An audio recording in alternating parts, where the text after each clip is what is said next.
easiest thing to do in any environment is to blame somebody else. Tonight's guest is Mteto Nyati, currently the chairperson of Eskom Holdings, executive chairman of BSG, a homegrown consulting and tech company specializing in strategy execution. Today marks 217 days without load shedding. Why was there load shedding? In a nutshell, we've got machines that are unreliable. We need to make sure that we maintain them, we fix them. Another challenge that you mentioned was the cost and not having enough money. I think municipalities owe over 86 billion. Why was this the case? That's not an Eskom thing, that's a society problem. We've got entities like metros, Tshwane, Johannesburg, Ekurhuleni. These are big metros that should be leading examples of how to behave. How can you use the money coming from the community and then don't pay the supplier?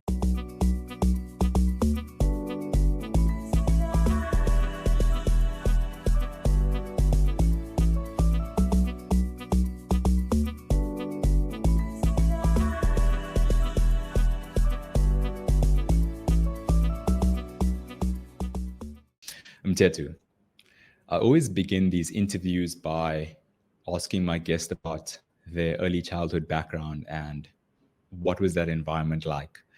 You know, growing up in Mteto, could you give us an indication of what that was like? I come from the Eastern Cape. I'm Tata. I come from a rural area called Tabase. My family, I had a very large family. You know, I come from a large family. I've got 9 siblings, 6, 5 brothers, and 5 sisters. We're 5, you know, and we came.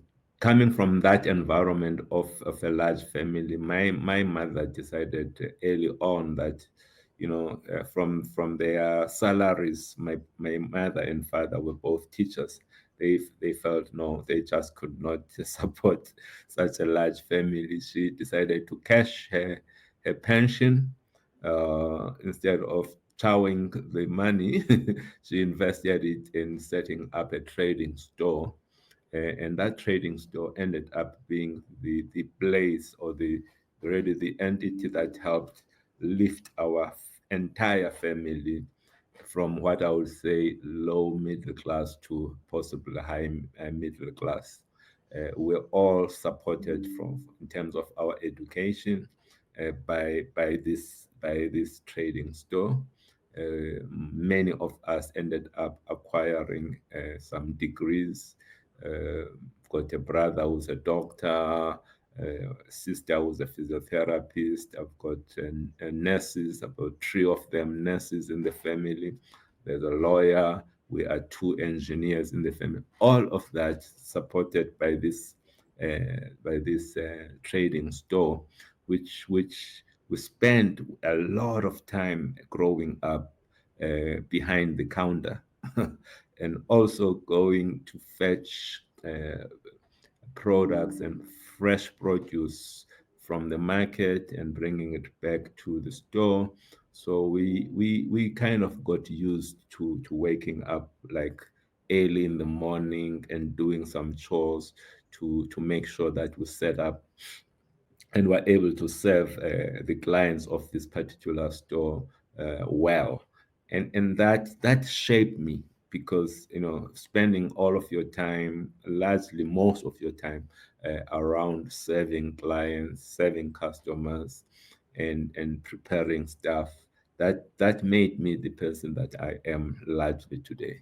You know? I think another significant thing that I've read about and come across is the influence of your parents. You know, you mentioned that they both were teachers. What stories were you told? So for us, education was not one of those things like an option. That you know, we had to embrace education and the license out of the challenges that we were facing as a family and also as a people. We were told that thing goes through education. Education is a leveler. it levels the playing field. It does not matter where you come from. And once you have acquired stuff, you are equal to anybody else. That helped shape the way we're looking at things. And then early on, the other influence for me was when I represented South Africa in the UK as part of the International Science Olympiad. It was I was the first family member to go abroad, and that opened my eyes to what's possible there, to the many different types of professions. And that's where it became clear to me that engineering is something that's where I need to be going versus going to medicine or any other career. Again, winning that in South Africa, where we were being trained under what is called Bantu education, and being able to compete with everybody and be one of those top 10 students in South Africa, that early on it communicated that we can achieve anything. If you apply your mind, you can compete with whoever and be able to get there. So those early childhood things, they shaped who I am. My work ethic, my view in terms of life, my view in terms of how to work with others.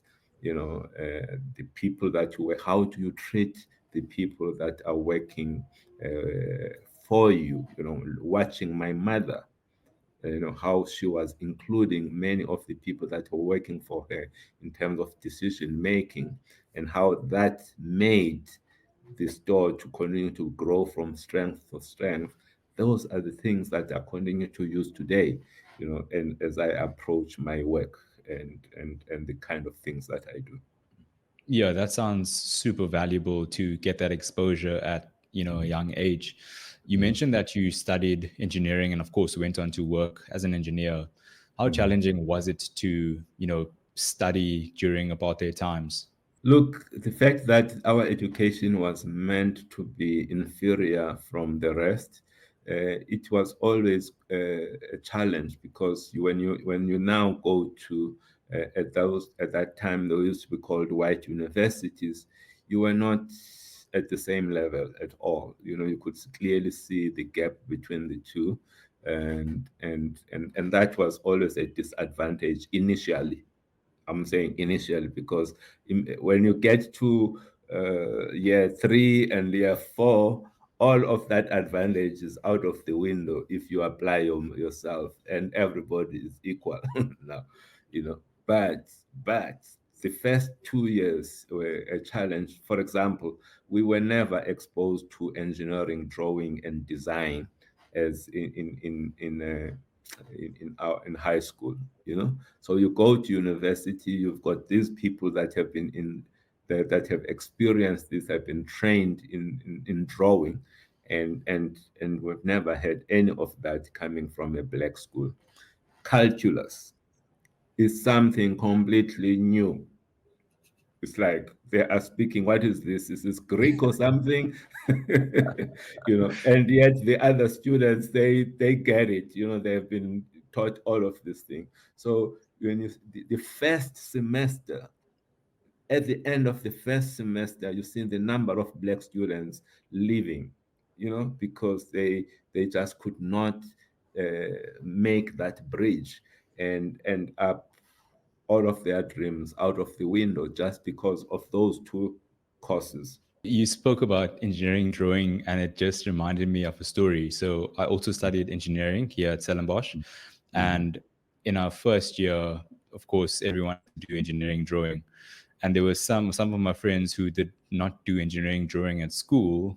They were suffering. One of them in particular did the course 4 times and passed it on the fourth time. So it's just as challenging now as it was back then, which is I'm crazy. telling you, I mean, it's nice during your time. You can do it 4 times. In our time, if you fail it once, you're excluded. That's it. You are gone, excluded from university, creating space. In any case, you should not even be there. We made an exception for you. You should not even be in this university. Go. go to your own university. Going into Afrox and starting your first job as an engineer, you also experienced some discrimination, some biases. How did you deal with that in your early days?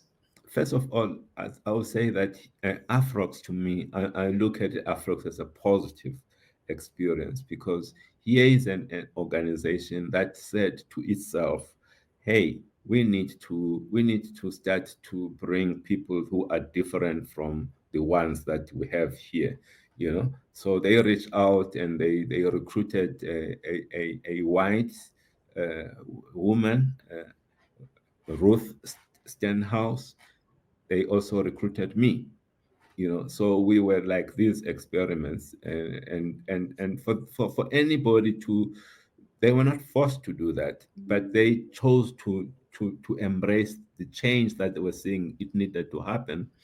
And they gave us a lot of support around us to make sure that we learned well, we become successful. And but like any environment, South Africa at that time, you had people that really were not open to working with others. They're not even, said, why would I be sharing the space with someone like you, and so it becomes difficult. You want to acquire knowledge. We talk about work integrated learning, where learning generally happens through you working with others as part of projects. And if you find it difficult to be included in a project, how are you going to learn? And that becomes a challenge. And people may just feel, because of who you are, they don't want you to be part of their team. And that becomes a challenge. But like in all environments, there always be some people who get it. And in my case, one of my early managers, Neil Greenfield, reached out, and he created the right space for me to be able to thrive under him. And he became a good friend, a mentor. He continues to be that mentor to me up to today. And this is the person who shaped my entry into Afrox, and pushed me. And of course, continue to have, it's very easy to always interpret problems using a race lens. It becomes the first thing to do.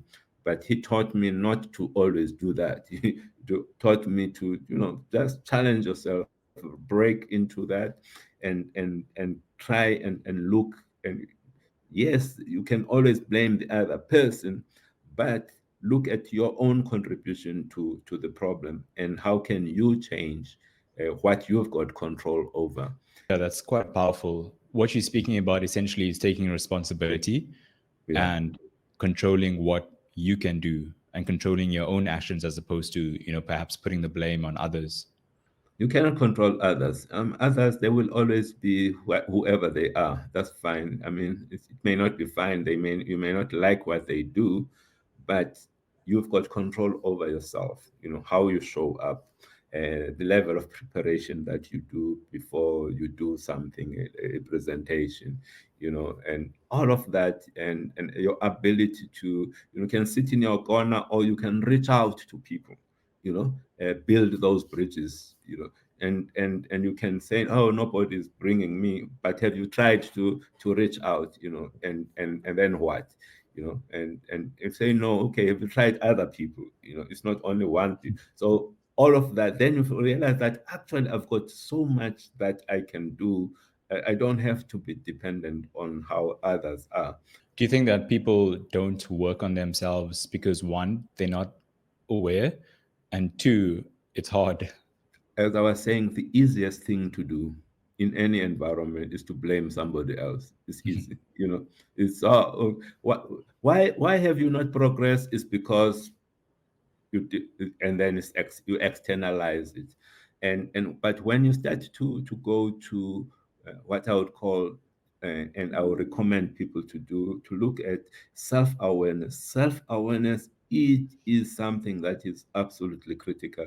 You need to know the things that you are good at, the things that you are not so good at, and how, and be comfortable to reach out to people to work with you on those in those areas where you are not so good, you know, and reach out to people to be your mentors, and that is the internal work that is difficult, because you are looking in the mirror all the time, and you're not blaming anybody, looking at the mirror, and but the transformation that happens when you do that is amazing. And you also, your orientation around the world, you know, you end up with being a person that is solution oriented versus, you know, blaming. Always have this approach. Okay, I can find a way out of this thing, you know. I can work my way through this, versus just giving up. One of the things that I realized, also, just coming from my background in the Eastern Cape, you know, I come from a background where, you know, if you sit there in the corner and you're saying very little, I was celebrated. We would like kids to be seen but not heard, you know. That was celebrated in my culture, you know. When you start questioning things, that is not something that was celebrated, more especially people who are older than you. But then you come to the world of work. In this world of work, the things that are appreciated are people who challenge things. You know, if you're sitting there quietly, everybody's, oh, he's a nice guy, but I don't even know what he thinks. Nobody can read your mind.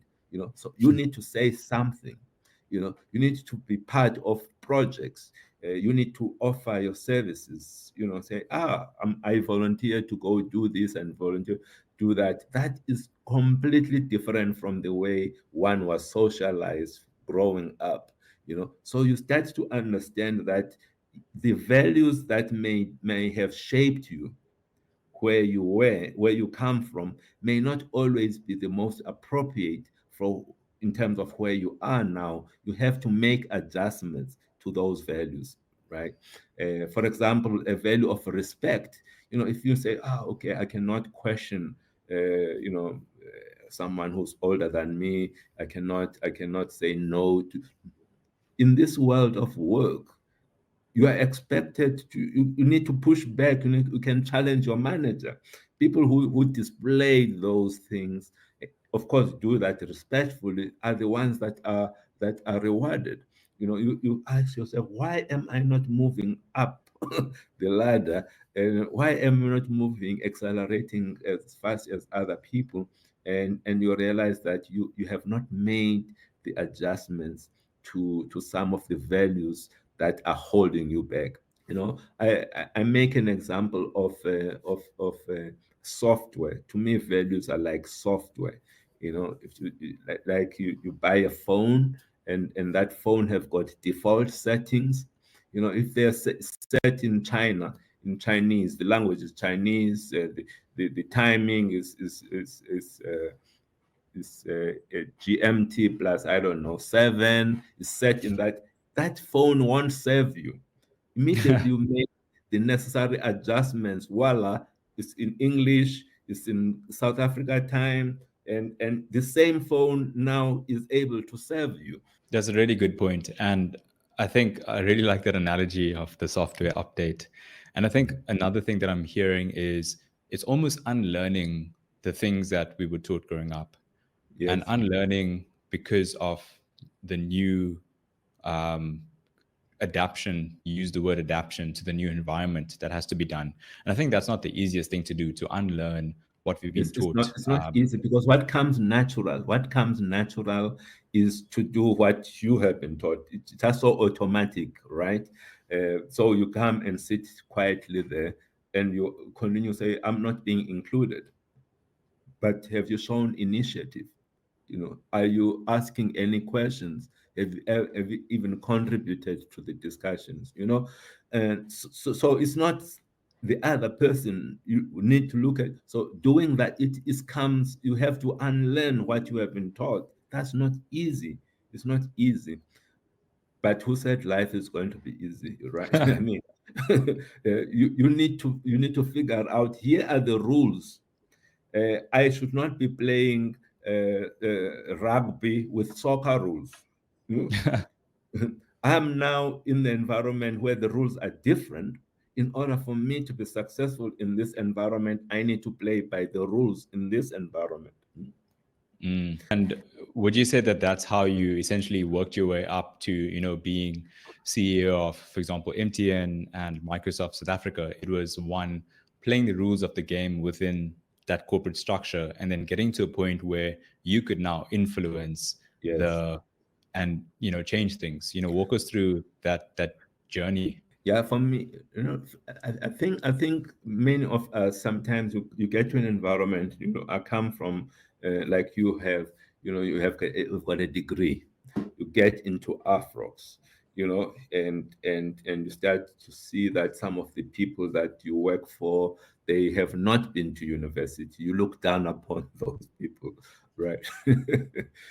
Instead of learning from them, you look down and say, how can I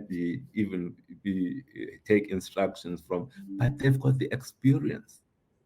You may have the knowledge, but they have the experience, and you need to be able. So again, just taking out, removing the ego part. So what is important here? I need to figure out and need to understand how things get done here, and knowing that. So that's one. The second thing for me was to know that I am not in competition with my manager. I am there to serve my manager.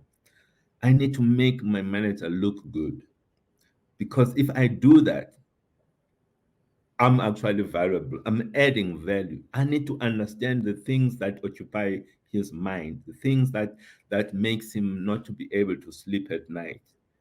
If then I address some of those, I become somebody that is more useful to the organization, useful to him or to her, And again, when the person leaves, moves on to other things, these are the people who will remember, oh, I've got the challenge. Who can I call to help me with all of this thing? And they will remember who has been helping them. So I've never really applied for a job.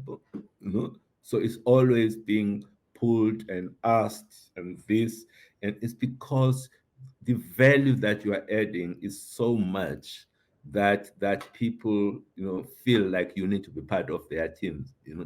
And that is what is that is something that many of us, we always try and adjust how our contribution to be in line with how much we're being paid. That's actually a wrong thing.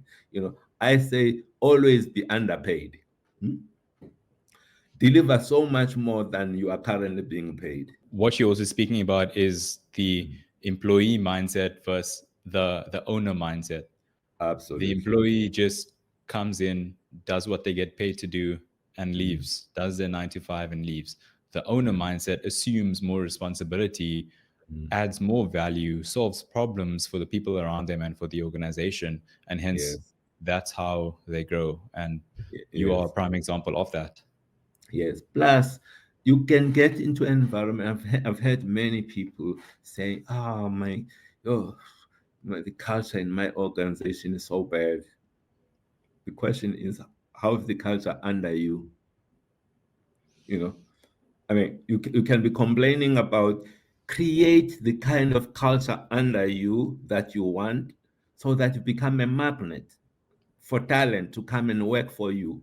You've got a big organization that you're working for, but you have been given a responsibility for a department or for a division. How is the culture in your division? Don't talk to me about the rest of the company. How is in your division? In your division, are you able to have people who are excited to come and work for your division? Because if that is the case, you'll end up becoming the person who is entrusted with the entire company. Another question I had was, how important is diverse teams?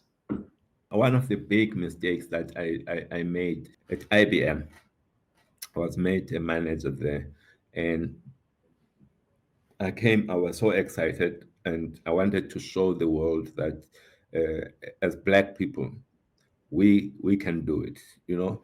And for me, you know, this was so important that we need to show, you know. So I actually made almost my entire team Black. Hmm? There's nothing wrong with that. There's nothing wrong with that. But I can tell you, you start to have other problems, other problems. So I then realized that that direction that I took, you know, to try and make my team become like a homeland, as much as it looked fine from the outside. You need diversity. You need different ways of looking at things. You need different perspectives, you know. So you end up lacking some of the perspectives that you need to solve the complex problems of today, you know. So having someone that is younger, you know, or somebody that is older, you know, I'm talking diversity not just from a race perspective, but different age, coming from a different geography, coming from, you know, male or female. All of those diversities and diversities that are needed today, because we are faced, our companies are faced with so many challenges, and you need to have people that can bring those perspectives in trying to solve the problems that we are solving. You always, you know, you always want to bring people who are like you. You know, that's what comes natural. It's unnatural to drive diversity, if I can just be honest. No, but that's what is required. You need to do what does not come natural. Yeah, 100%. That's such a valuable answer on, the the impact of diversity. Mm, You essentially are removing groupthink, which we know is super valuable. mm, So today marks, if I'm correct, 217 days without load shedding, which mhm, is amazing. It also results in a 2% growth in the GDP as estimated. mm. Before unpacking a bit of this, could you maybe explain to us when you first started 2 years ago and joined the board, why was there load shedding? Yeah, when we joined the board, that was an interesting question. We wanted to understand that as well. Why are we where we are? That's what we wanted to understand. You know, because you need to in order to come up with solutions, you need to understand the cause of something. You know, we could not just come in and just come with already, here is the remedy. You know, so we took the time to go, and we called the power station general managers. Come, all of you. You come to a megawatt park. We want to have a workshop with you. We want to spend time to understand from your perspective, why are we in this mess? Tell us. Here is a safe environment that we have created. Here there is no hierarchy. Don't be worried that you're not going to, nothing is bad. We are not going to have any career limiting statements here. We are just all open. Let us be open. Lay it out, just in front of, we brought in Jan Opehoza, who was the COO, and some of the leaders from head office. Everybody open. Let's have a discussion, and you tell us, why do you think we're in this mess? And it was quite enlightening, really enlightening, to hear from the people that are responsible, because each and every one of these guys, they are running a power station. And we're talking about something that's, it's a collection of all of these power stations that were not delivering what South Africa wanted. So if you need to hear from them. These are the leaders running each one of these companies. I mean, these guys, these are not small entities. Some of them are 3,000 people in, some of them 5,000 people in one power station. These are big. It's like a company on its own, each one of these. So you listen to these leaders, and they share with us their challenges, their problems, and all of that. And in a nutshell, what they indicated to us was, we've got machines, we've got that are unreliable. And these machines that are unreliable, we need to make sure that we maintain them, we fix them. When we fix them, we must make sure that we use parts that are genuine parts. And when we fix them, we need to make sure that we work with the people that developed or produced or manufactured these machines. What they mean here is that if I've got a car is Toyota, I'm not going to go to a backyard mechanic and ask the backyard mechanic to fix my Toyota. I go and take it to a Toyota dealer to fix it. That's what we want.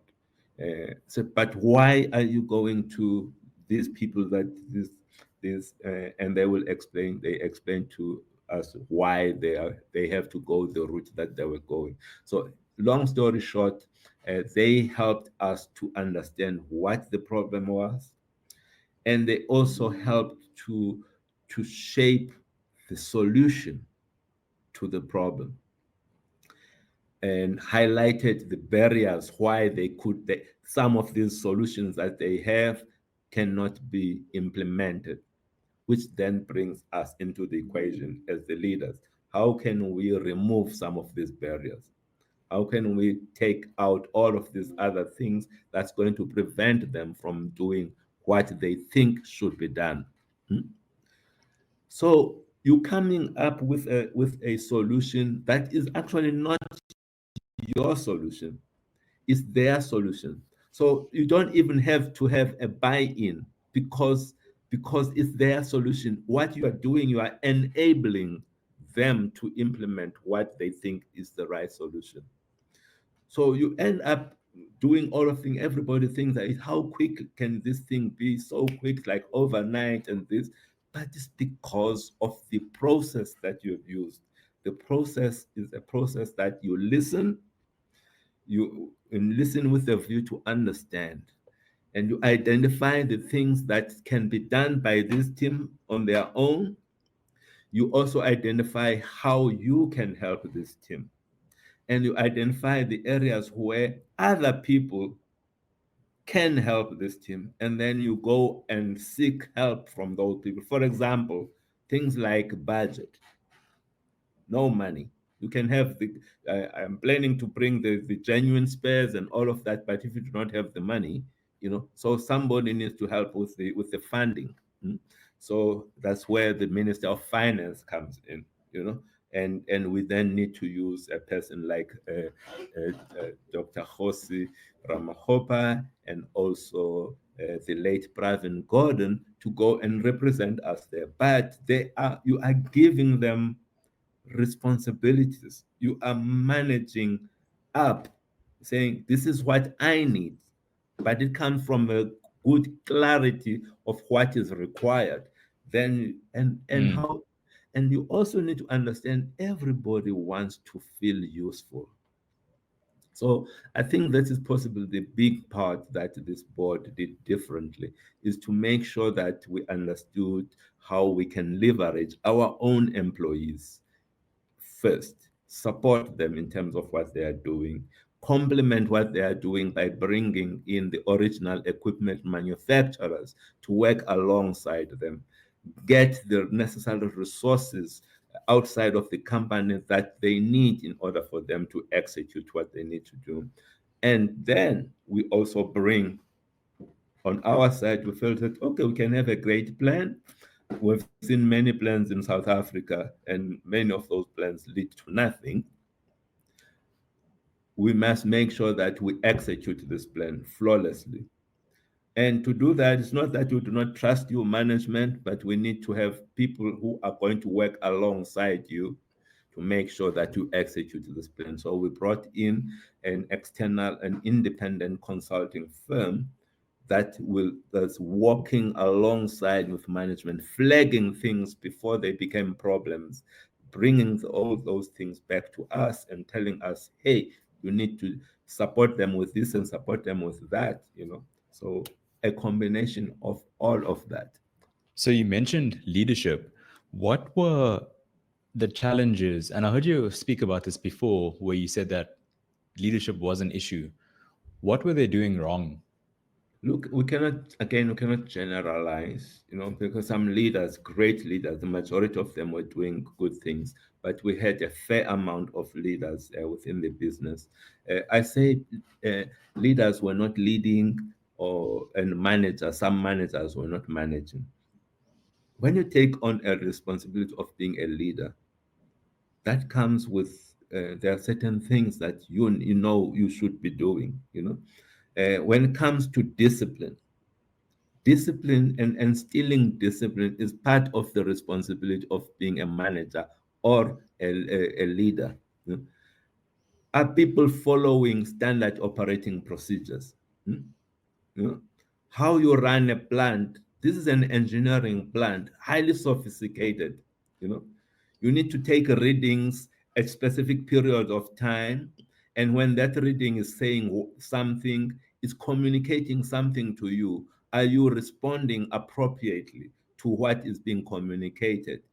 That's following standard operating procedures. And if you are not following those procedures, you are going to end up with a disaster. We are going to end up with machines that are breaking, and it happens. Sometimes people get put into leadership roles that should not even be any. They should never be given roles of being leaders. We give them that responsibility. That's a huge burden on those people as well. It's a disservice to them to be giving them the jobs that they should not. In fact, sometimes they don't even want to be. They just want to be technical people, and we give them these responsibilities, and it becomes a pain.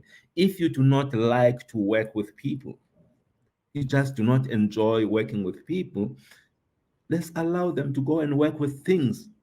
Not Don't put them anywhere close to people. If you cannot have a conversation, a difficult conversation with someone who has done something wrong, if you cannot have that conversation, you are so scared to have that conversation, and you are a leader, you should not be a leader. Super valuable point. I think, like you said, not everyone wants to be a leader, especially technical people. Another challenge that you mentioned was the cost and not having enough money.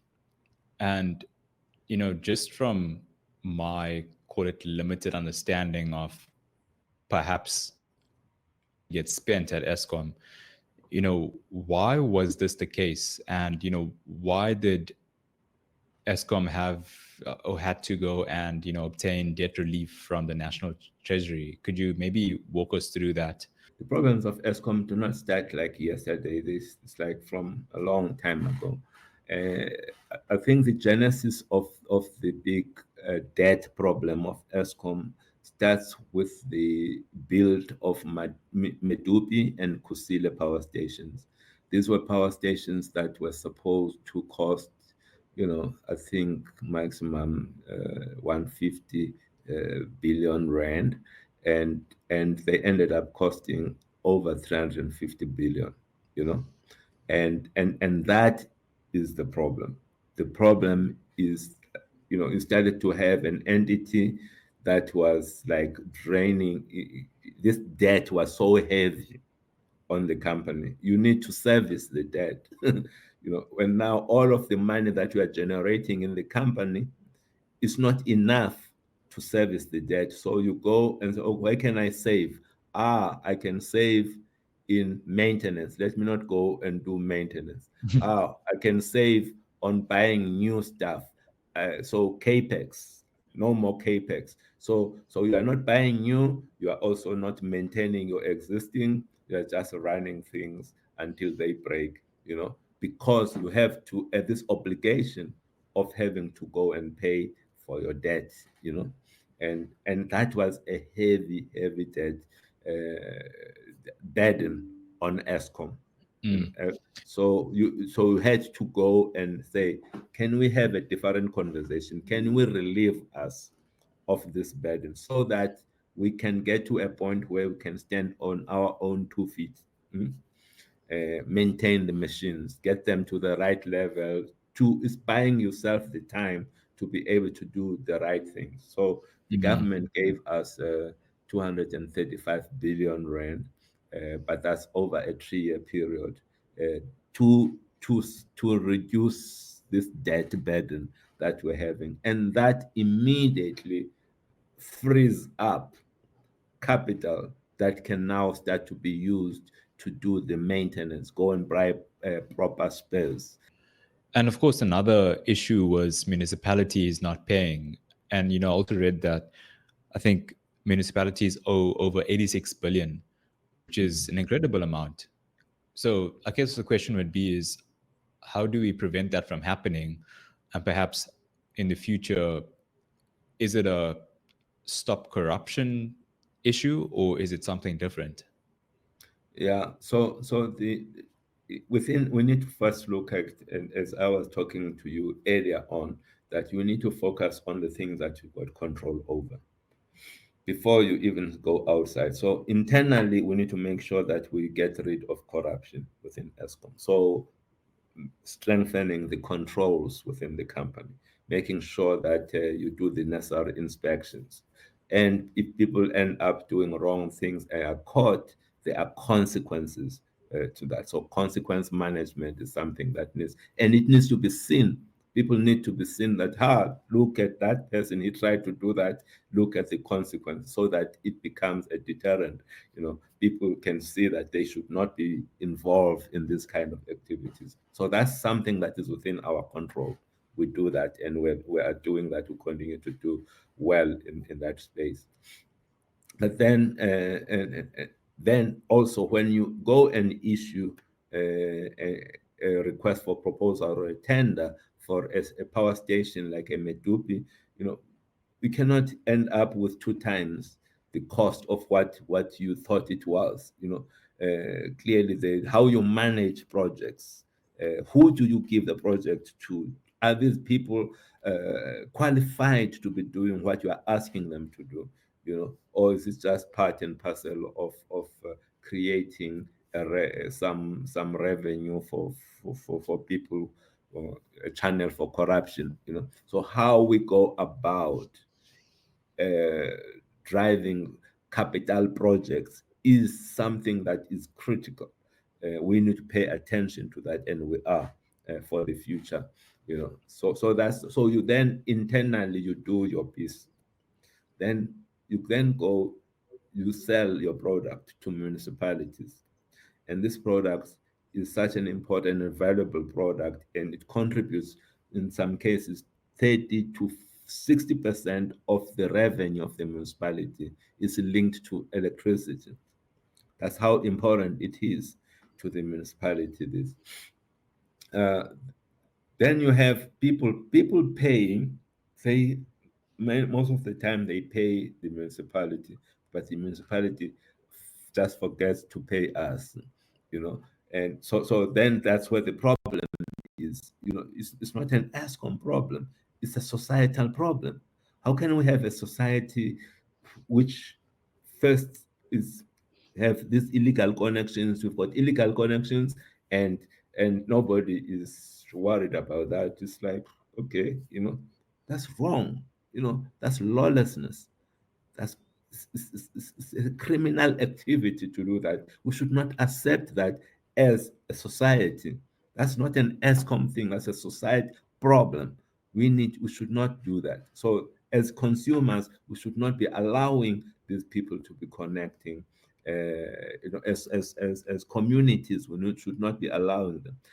At the same time, we've got entities like metros, the metro of the Tshwane, Johannesburg, Ekurhuleni. These are big metros that should be leading examples of how to behave. You pay for things. You don't Don't go around and not pay for what you have used.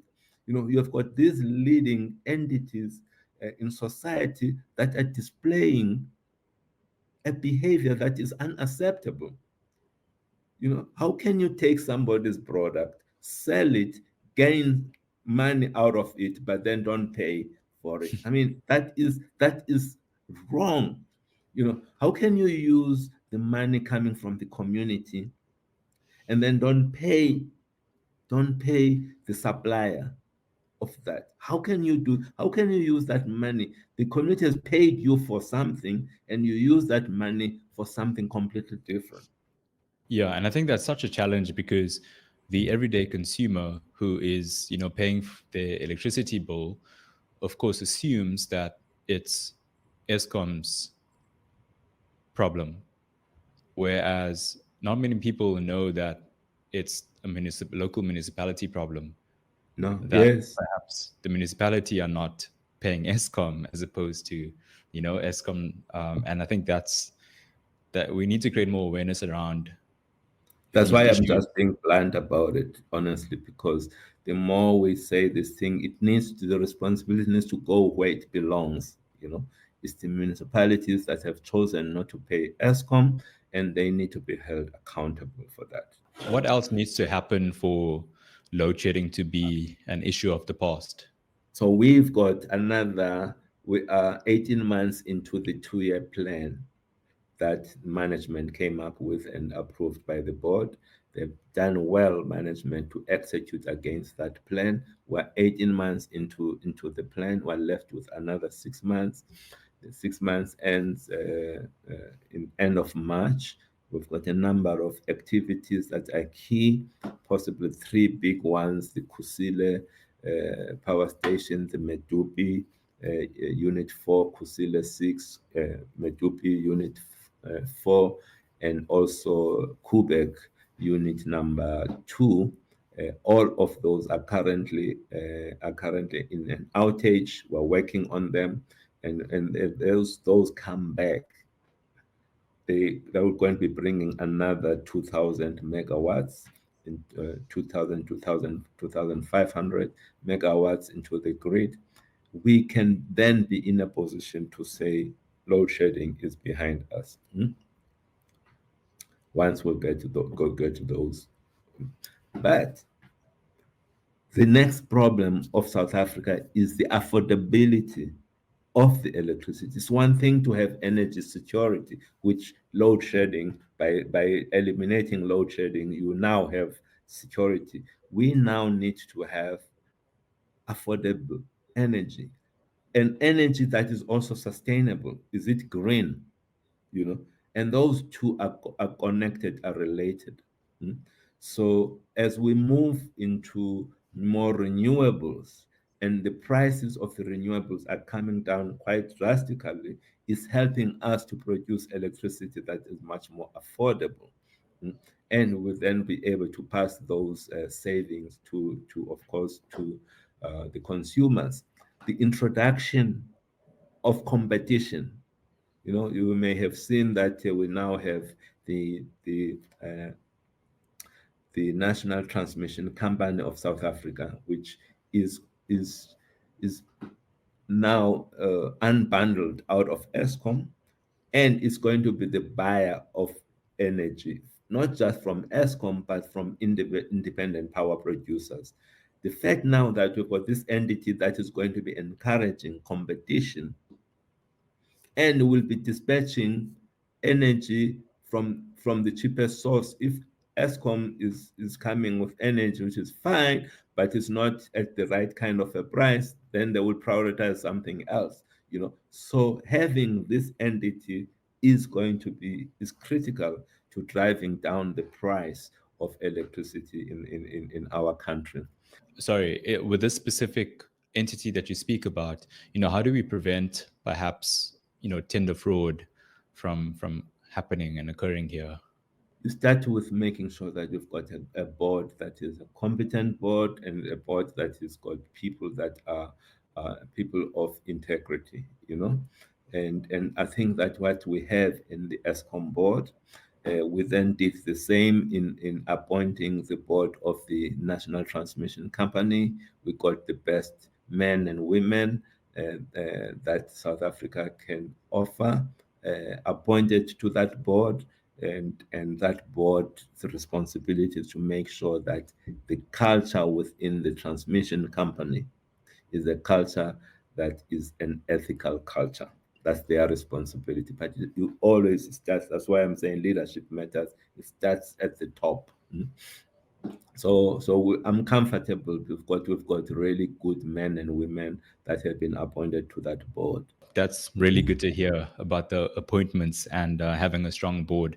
I think also, when the board was appointed 2 years ago, something that I've heard you speak about was the freedom that you guys had, the freedom to collectively make decisions and have authority, which is, I think, so key for the success of any, large enterprise and corporate. Yes, this is key. When you look at our case, when immediately you bring people that you know that they are not qualified, you will want to support them. You'll want to be telling them they must go do this and do that, and but if you appoint capable people, they are not, first, they're not going to accept that you need to be telling them, because what's the point then of having them there? They are going to push back on that kind of interference, and that's what we need in all of our boards. You need people. I don't tell the board of National Transmission Company of South Africa what to do. They are independent there. Although they are 100% or a fully owned subsidiary of Eskom, but they have got capable people there that are running that business, and that's how it should be. It should be the same with the shareholder when it comes to Eskom, when it comes to any other state-owned enterprise. If you bring in a competent board, you stay away. Listen, hear them out. What is it that they need from you in terms of support them along those whatever they are looking for, and that's but continue to hold them accountable. You've got a shareholder compact. These are the things that the enterprise commit to do on your behalf, and look at that. How well are they tracking against that shareholder compact? Hold them accountable there, but don't tell them what they should be doing. Yeah, that's amazing to hear. Mteto, this was so valuable. Thank you for sharing all this insight with us. The last part of the podcast is a fast fire. So I'm going to ask you questions, and if you could answer in one word or a short sentence, that would be great. If you had a magic wand and you could only change one thing about South Africa, what would you change and why? It's our belief in ourselves. We generally do not have that belief in ourselves as a country. If you think about Eskom, people were thinking, oh, we should go and get engineers from, I don't know, China and wherever, when we've got so much talent in our country, and even in Eskom, we do not even need to be bringing, we've got smart people in our in these companies. So a belief. I like that. What's the best advice you ever received? The best advice I received when was going to become a manager is, it's not about you, it's about them. It's about the people that you are managing. It's not, your job is to serve them. They should not be serving you. Remove the ego. Yes, yes, yes. In this season of your life, what's the impact that you're looking to make? The impact is really about continuing to help people to believe in themselves. I mean, we always think that, hey, the greatness is there with a Mandela, with a Naison. All of this greatness, we see it out there. We don't see the greatness which is in ourselves. So for me, if I can just leave a significant number of our leaders who can then continue with that message and helping others to awaken the giant in others. That would be the thing that, so I will continue to be evangelizing the belief in oneself, because we've got all of us have got greatness within ourselves. And I want more and more people to continue to believe and live that belief. That's powerful. Thank you. Thank you, Mteto. This was so valuable. So thank you for sharing and so candidly with us and really being transparent. So I appreciate your time and also the impact that you're making. Thank you. Thank you so much. I wish you all the best. As I said in the beginning, I can see that you are doing great things. We'll be watching and continue to be your supporter from far. All the best.